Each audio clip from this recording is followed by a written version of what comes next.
Hello and welcome back to another podcast of Mad in Love. I'm your host, Dr. David Hawkins, and today we have a special episode for you. We're inviting back Lucas Forstmeyer, an expert in internal family systems, and I'm so excited to have Lucas here. And we're gonna walk through a typical referral that we might receive at the Marriage Recovery Center. By the way, I want to make perfectly clear, abundantly clear.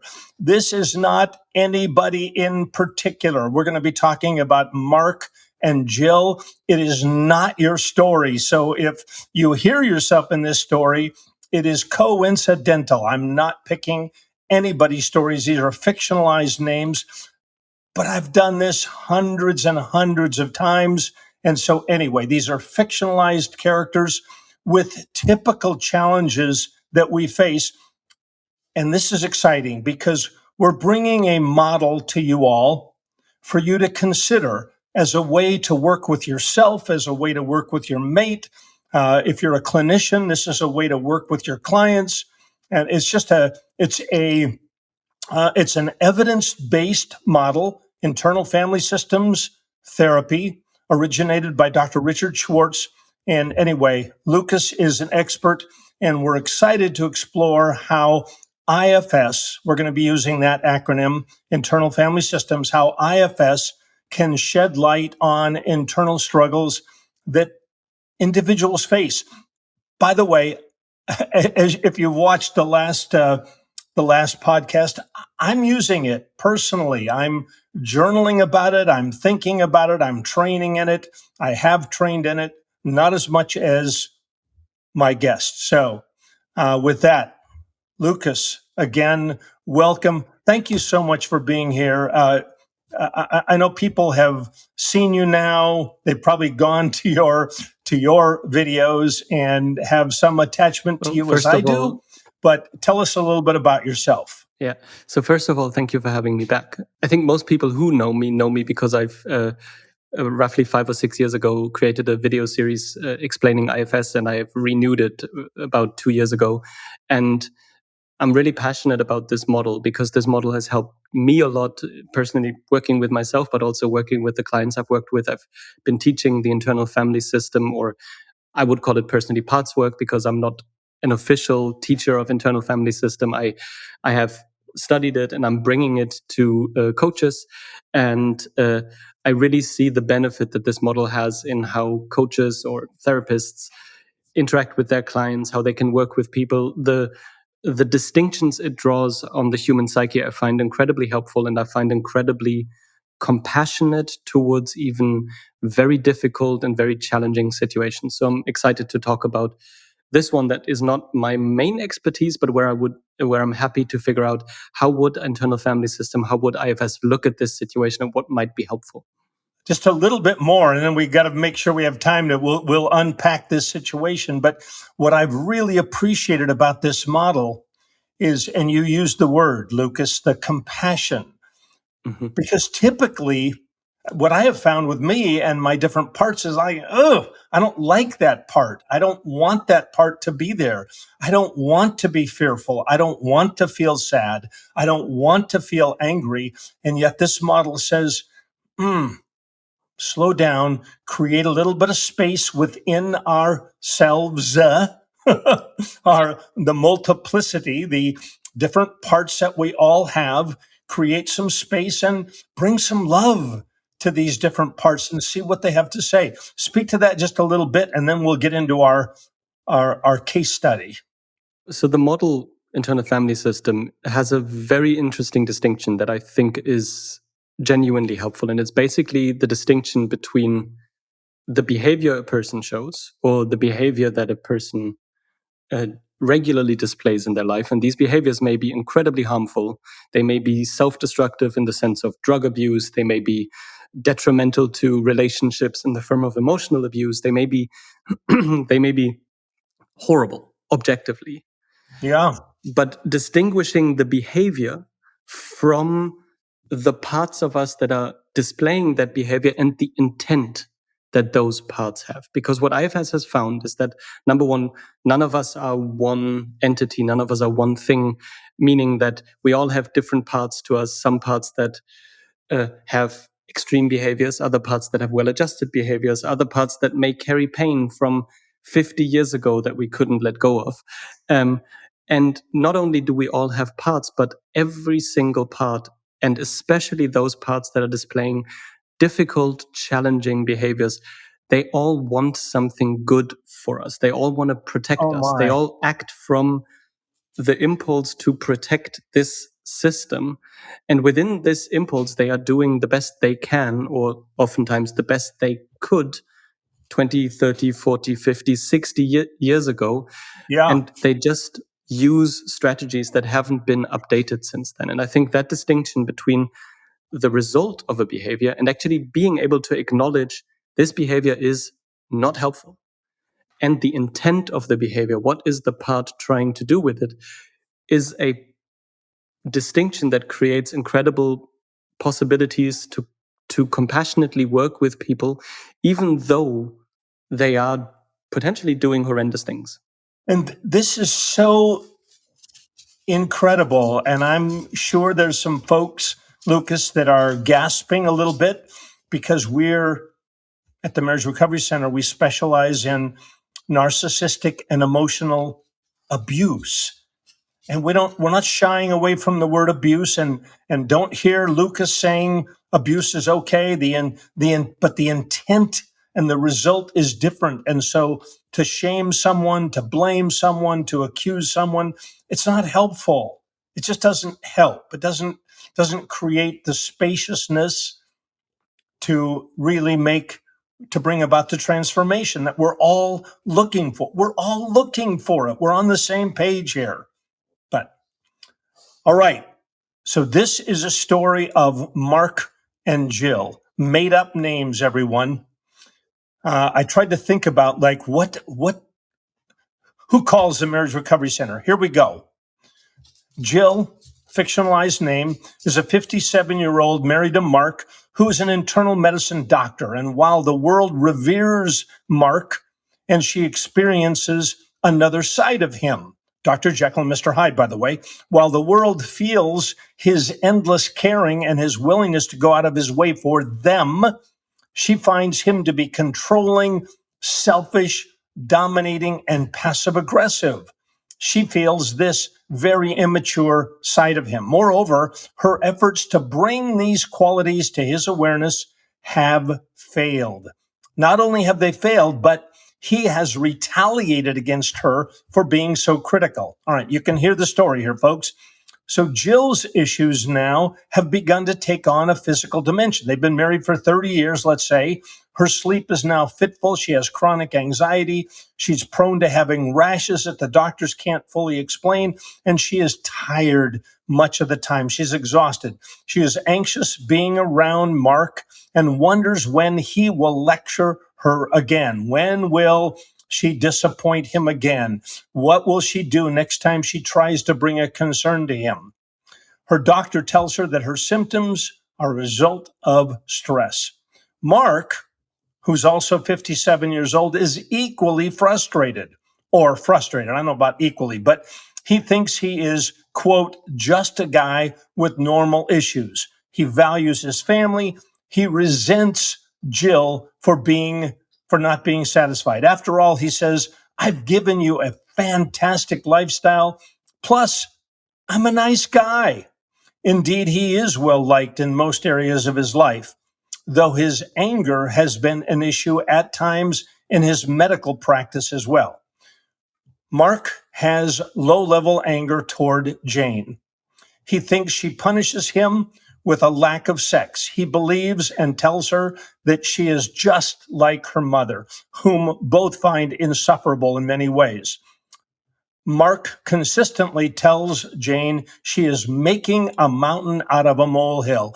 Just give it up, he says to her when she brings up a concern, which she is doing less and less often. Mark has learned to distract himself from the distance and the lack of intimacy he feels in his marriage. He plays sports. He does different things. He's engaged in life in different ways, but they are growing more and more distant. So they are now pulled apart. They are adversarial towards each other.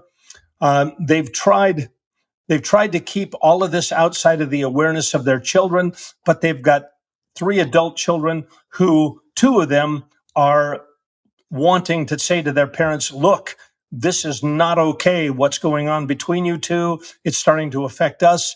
The third says, I don't even want to be involved in this. Mark and Jill have tried couples counseling a number of times, but they did not find it helpful on a long-term basis. Mark finds Jill to be irritable, sad, depressed, and needs to, quote, get a life. All right, so Mark and Jill now come to the Marriage Recovery Center. Lucas, highlight what you hear. What would IFS bring to this conversation? So the first thing I want to point to a number, and for those of you listening on the podcast, I'm going to use some drawings because it really helps me to think about things in drawings and to visualize them. So there will probably be a video out there somewhere. You can find it. For those of you watching, we're going to use some drawings. So the first thing I hear in that story is actually this. It's that Mark, the protagonist of this story, has these different sides to him. He has all of these sides where he's loved and potentially admired in the church, in his medical practice, in his sports, but he has this second side. And I think this can already be difficult for people to understand when they look at, oh, but how could this abusive, potentially, or narcissistic or whatever person be loved here? And I think this is already something where looking at Mark as not just Mark, but potentially Mark having different parts to him can be helpful. Mark may have parts that are very well adjusted to his medical practice, his church, his athletics, but he may have parts that display behaviors that are very, very painful in his close relationship, and that these parts can be incredibly context dependent, meaning that some of these parts come up in moments like intimacy or having a difficult conversation with his spouse that don't come up while he's playing pickleball. They don't. So that these parts will reveal themselves in very particular situations. So I think that's already one understanding that could potentially be helpful for Mark and for Jill to have, that we are not talking about Mark, all of you is bad. We're talking about their specific behaviors and the parts that are causing these behaviors. I want to pause you there, Lucas, because this is such a huge topic. Every woman who comes and calls us for help says that.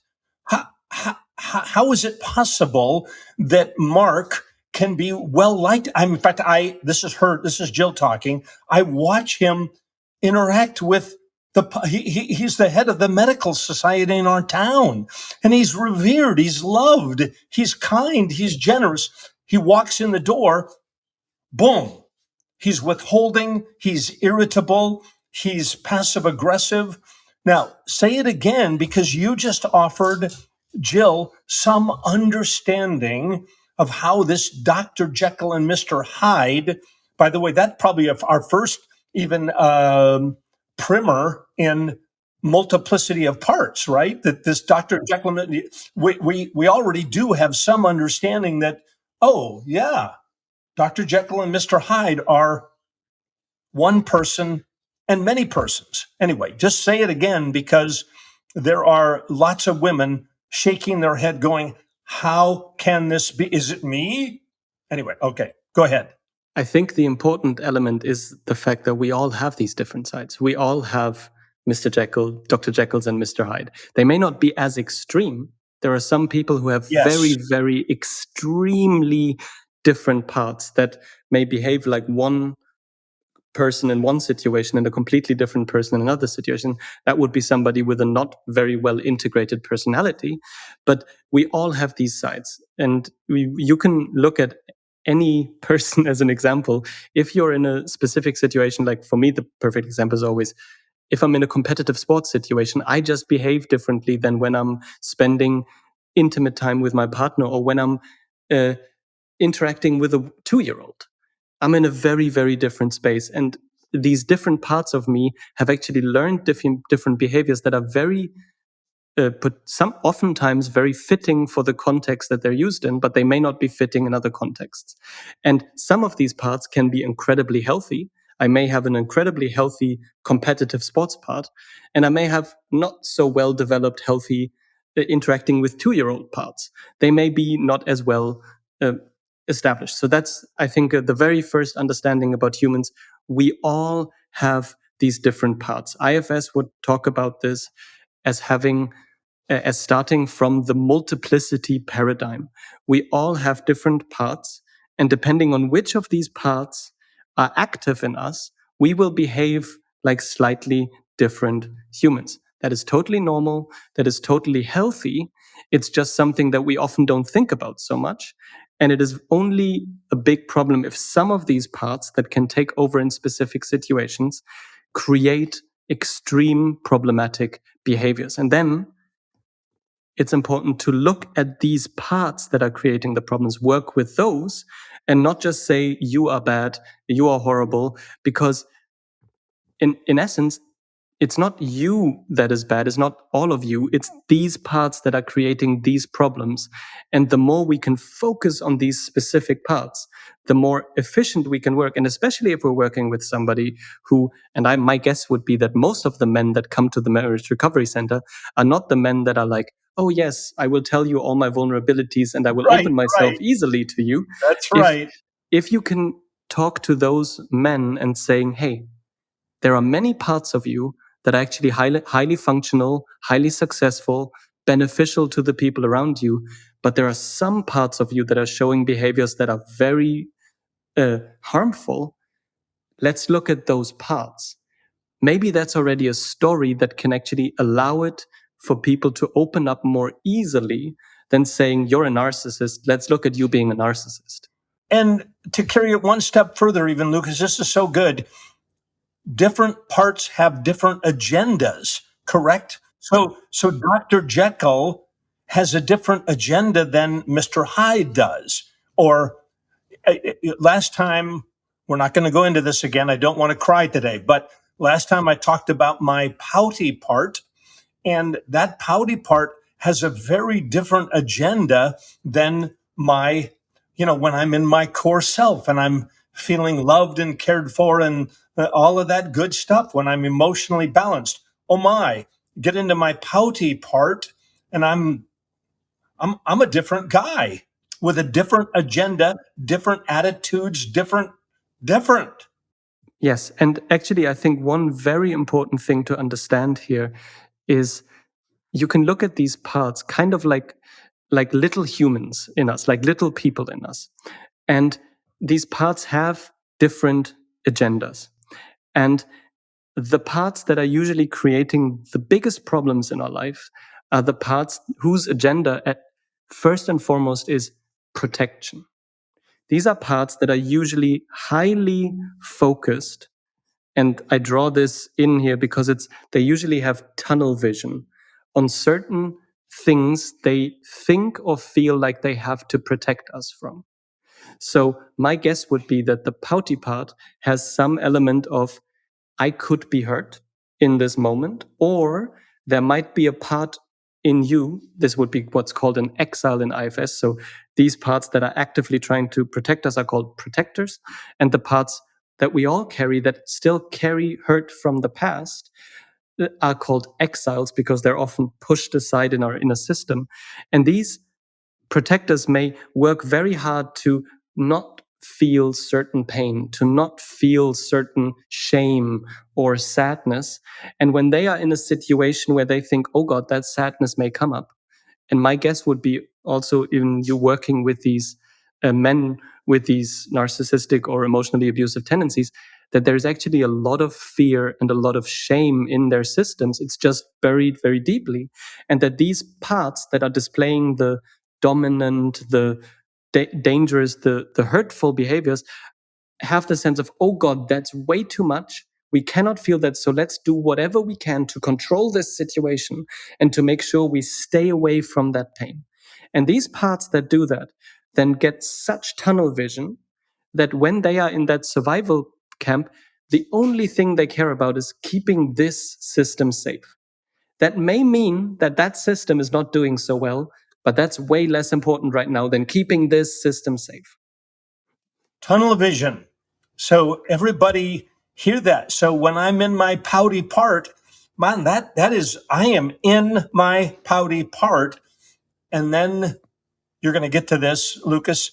The challenge is for me not to shame my pouty part, but to come alongside of him with compassion and find out what is he up to. So, all right, keep going. This is so good. Yeah. So let's maybe look at the story you've just told, and I'm actually going to just kind of jump right in, because one of the ways we can use the IFS model, the internal family system model, or the parts model to look at relationships is that actually in relationships, and especially in long-term relationships, it's very oftentimes specific parts that are interacting with each other over and over and over again. And I think any marriage counselor knows that, because when you have a couple coming to you and they come to you because they are having a fight, if you ask them, is this the first time you've had this fight? They will say no, because they've usually had almost the exact same fight over Again and and again over and over again. And this happens because it's these parts that are interacting with each other and then are activating each other. And if I take this story we've just heard and I look at it as an example, we can kind of look at it as how to not work stuff out. Because here's my guess. How to not work. Okay. If you want your relationship to go badly, all right, keep go. I love this, Lucas. Keep because going. here would be how we can probably understand what's happening in these moments. So the first thing might be that Mark, having had a rough day at home and seeing Jill sit on the couch, leaves a snarky comment. He might look at Jill at the couch and he's like, oh God, she should get a life, because that's what he thinks about her. And so he just says something like, oh, I imagine you've had a very full day. Great. Sarcastically. That's a great start. Or even better, he starts off by looking at her and telling her, you should really get out more. I mean, you really need to get alive. And he starts a lecture. Right. What happens with this is it's not like that just hits Jill and all of Jill hears that. But usually what happens is that the parts of Jill that have been hurt in the past and that have been hurt by Mark over and over and over again, and that have not been seen by Mark, get instantly hit by that. And what happens in her is, ouch. And it's not just the ouch from this comment or this lecture. It's all of the accumulated ouch that comes up in that moment. And when that happens, what's going to happen in Jill is not just that Jill will sit there and break out in tears and immediately be swallowed up by that hurt, but her system is smart as well. And her system will say, oh, her protectors come up. And one of them might be that there's a part in her that wants to talk to him and tell him, what you just said hurt me, and that was not good. And this might be a part that's genuinely trying to protect Jill and at the same time trying to create a conversation with Mark. But when she says that, that will probably also hit the part in Mark where he hears, you are not good enough, you're not doing enough, I don't appreciate you enough, I don't appreciate you. So that basically what happens in him is that he feels hurt or shame. And it may be that Mark is completely unaware of that. It may be that Mark is so used to then responding from his defensive strategy that he doesn't even feel the shame or the hurt, but it happens. So in that moment, he doesn't feel appreciated. He doesn't think she sees all the things he does for her. He thinks she's just complaining like her mother. So what happens in that moment is that rather than him hearing that she tells him, this is not good for me, he hears, you are not good. And so what will happen in him is that something comes up that says, nope, I'm not feeling that. So I protect myself from that. And I do that, for instance, by saying, oh God, it can't be that bad because you're the only one who always complains. And it's just like in the marriage of your parents, where your father was also not happy because your mom was always complaining. And by the way, I've been working all day while you've been sitting here at home. And this is da da da da da da da. So he Yes, yes, basically yes. shoots back. And it's this protective part that shoots back, which then again hurts this part because it's again not seen. And then there might be a different protector coming up that just says, okay, shut down. This is way too dangerous. Don't say anything anymore. Calm down.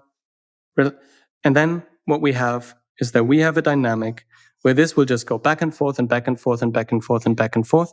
And it will actually just get bigger and more dangerous and more painful. And because it's getting more dangerous for both systems, none of them are willing to actually open up. And that's the place where then we can get stuck in these loops and nothing works out. And the thing that's important for me to say is we look at both sides here. It may actually be that one side is primarily responsible for the charge that's in this. And it may be that one side is genuinely trying to work things out.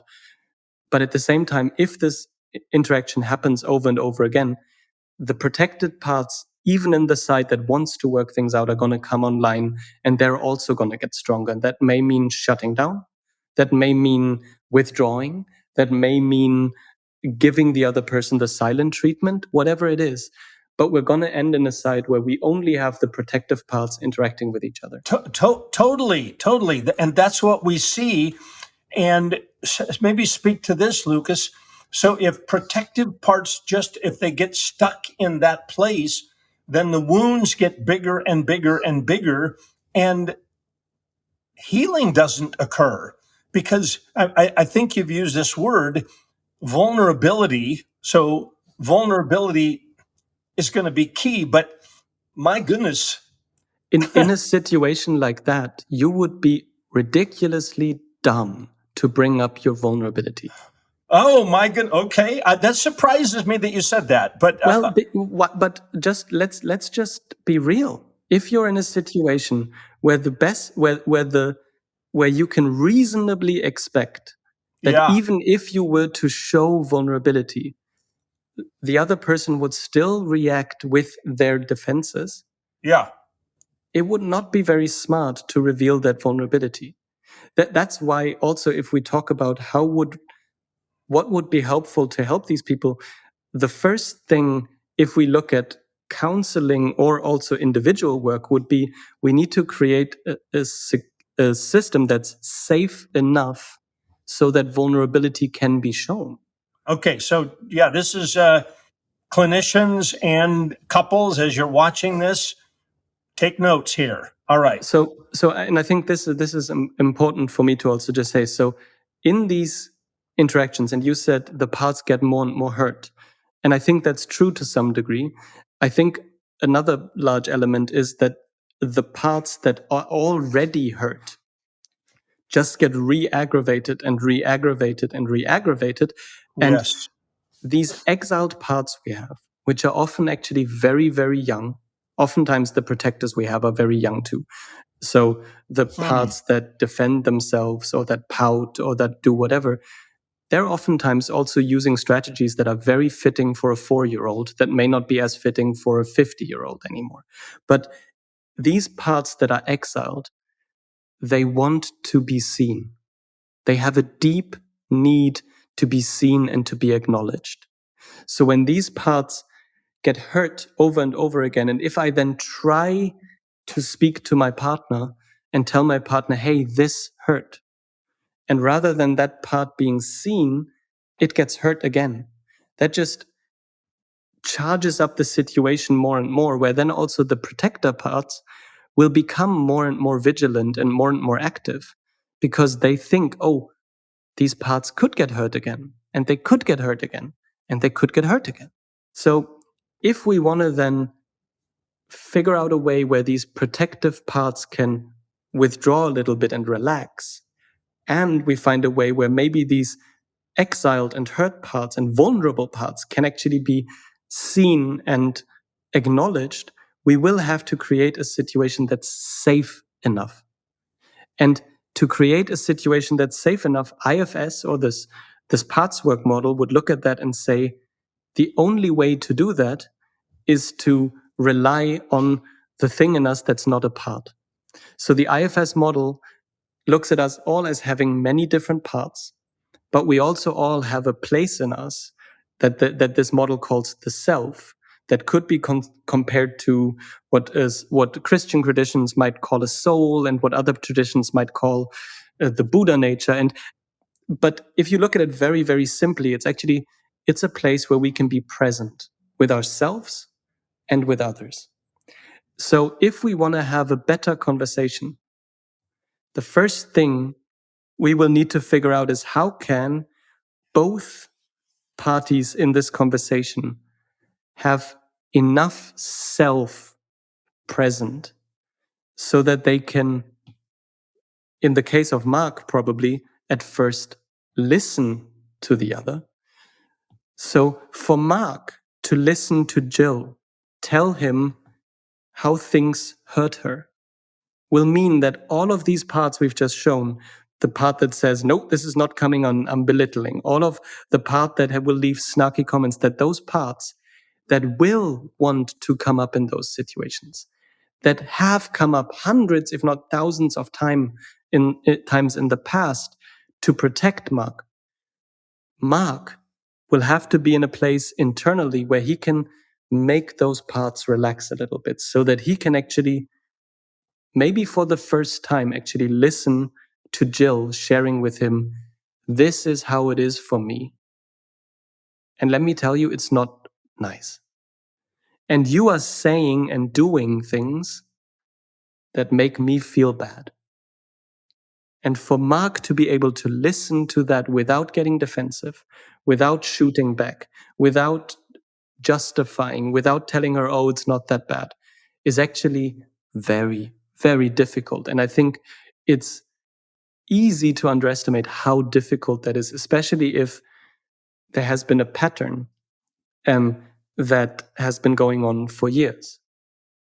But at the same time, for Jill to talk about this, it's also not fair or reasonable to expect Mark to listen to Jill telling him, by the way, you're a narcissist, you're horrible, I hate you, and you've ruined my life, because that's not helpful for a better conversation either. So Jill will also have to find a way where she can have enough self present so that she can actually be with her own pain, express that, but speak about her pain or speak for her pain so that she can tell him, yes, you say these things. And when you say these things, it hurts. But where she primarily speaks about, this is what it does to me. And yes, you do these things, but where he can then hear her speak for her parts rather than just blaming him. Lucas, highlight this. It's been confusing for me.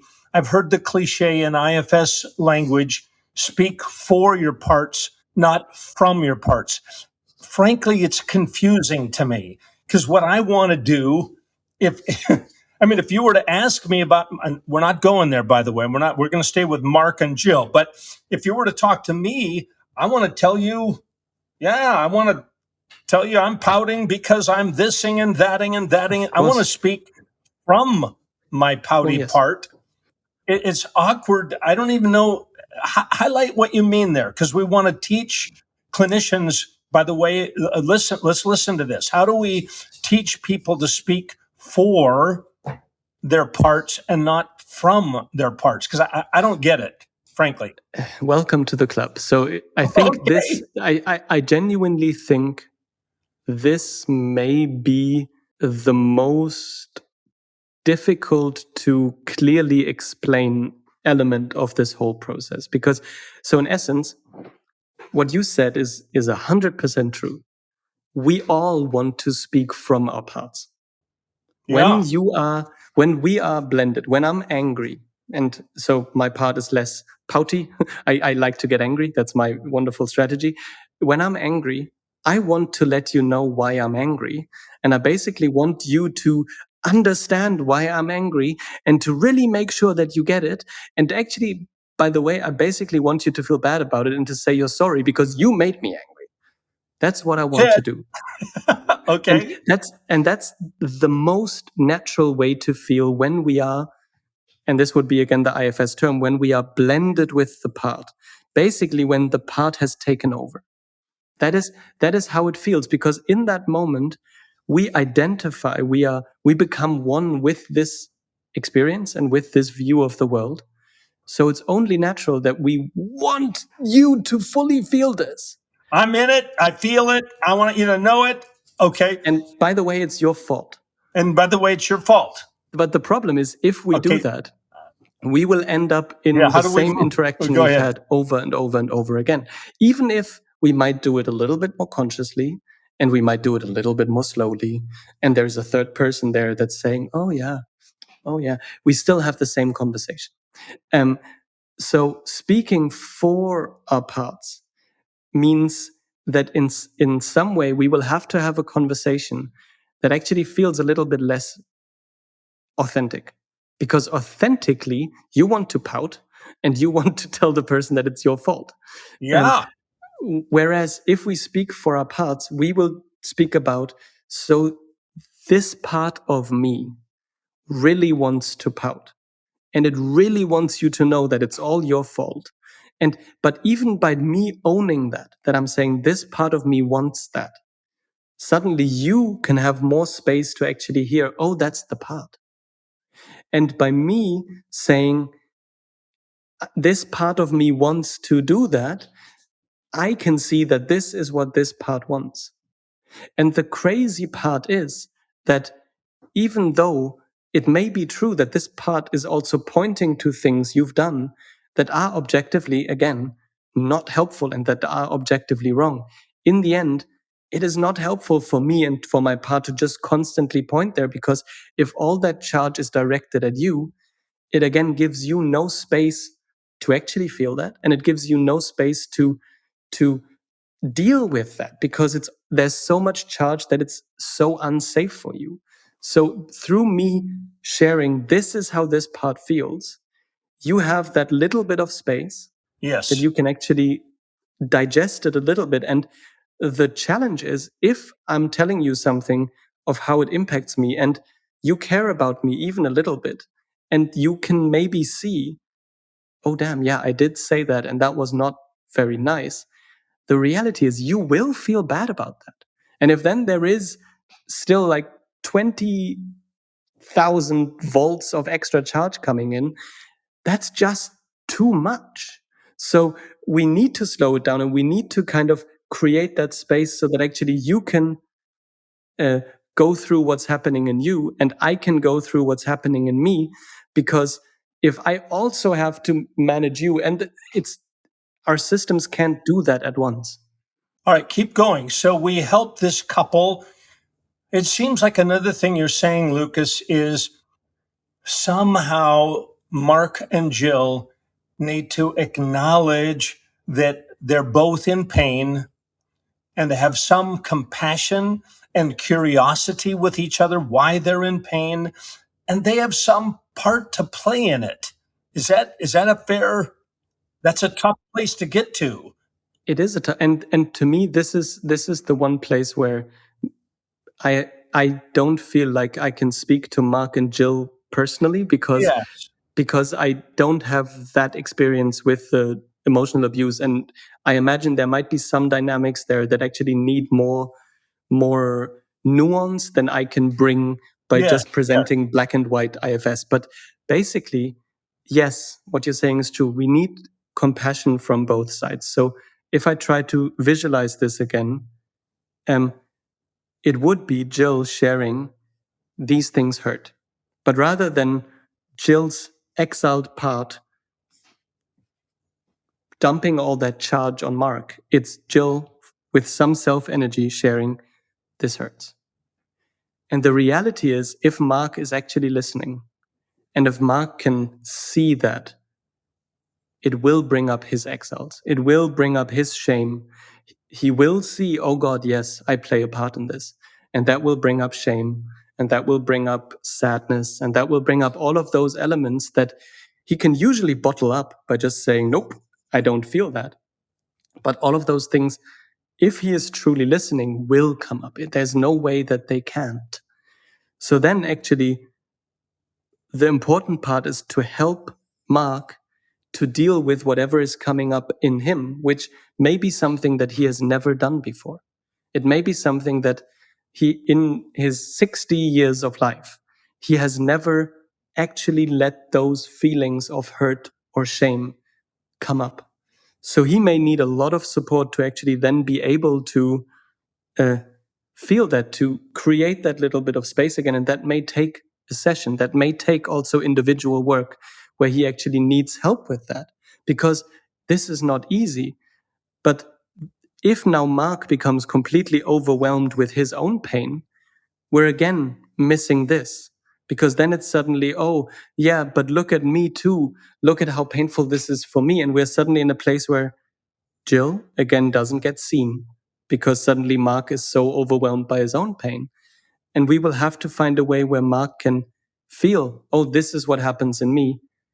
And he can still stay with Jill. And this may actually then be the first time that Jill has the experience Mark is actually hearing her. And Mark can actually hear when she says, this hurts me. And he can see, oh, it does.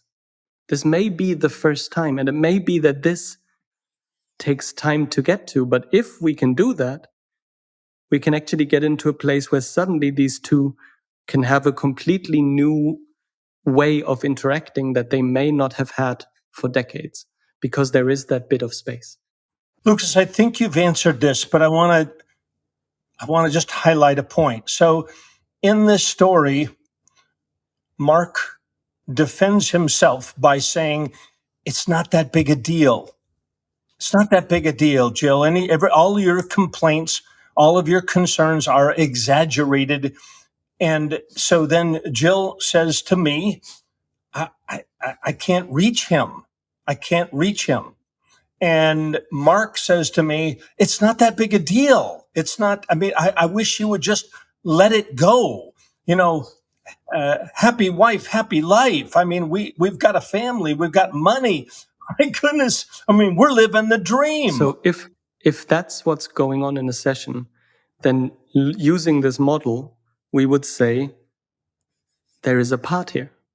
Because in that moment, then Mark is still coming from the part that's saying it's not that big of a deal, because he's not actually hearing Jill. She's telling him it is bad for me, and he's telling her, no, it isn't. So in that moment, the thing we would then have to figure out is, what is that part that is still protecting this? And can that part relax? And it may actually be that that takes a lot of work, because when I say things like, oh, can we ask that part to relax? And maybe that part can step down a little bit. That's easy said. But this part may be terrified of what could happen if Mark gets actually impacted by what Jill is sharing. So it may actually be that we can come to the place where Mark can acknowledge that there is a part, but it doesn't step aside. And it may take 10 sessions with a therapist for this part to relax. That may be true.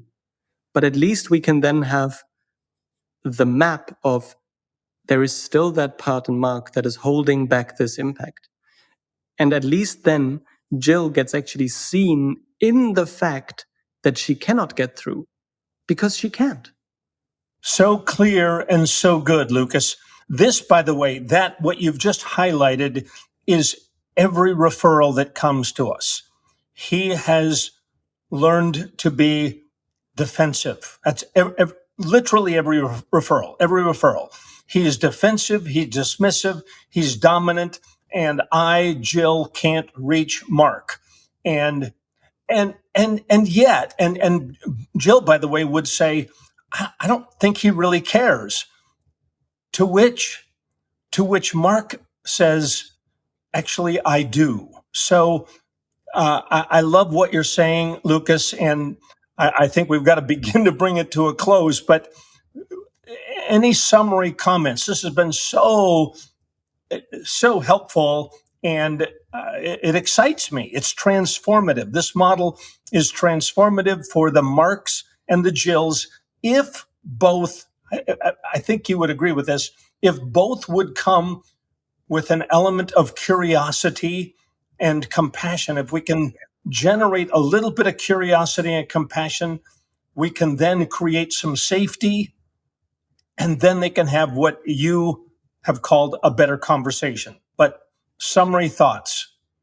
I would agree with you. I think one of the reasons why I've been focusing on this model so much is that there is something about this model that's so intuitive.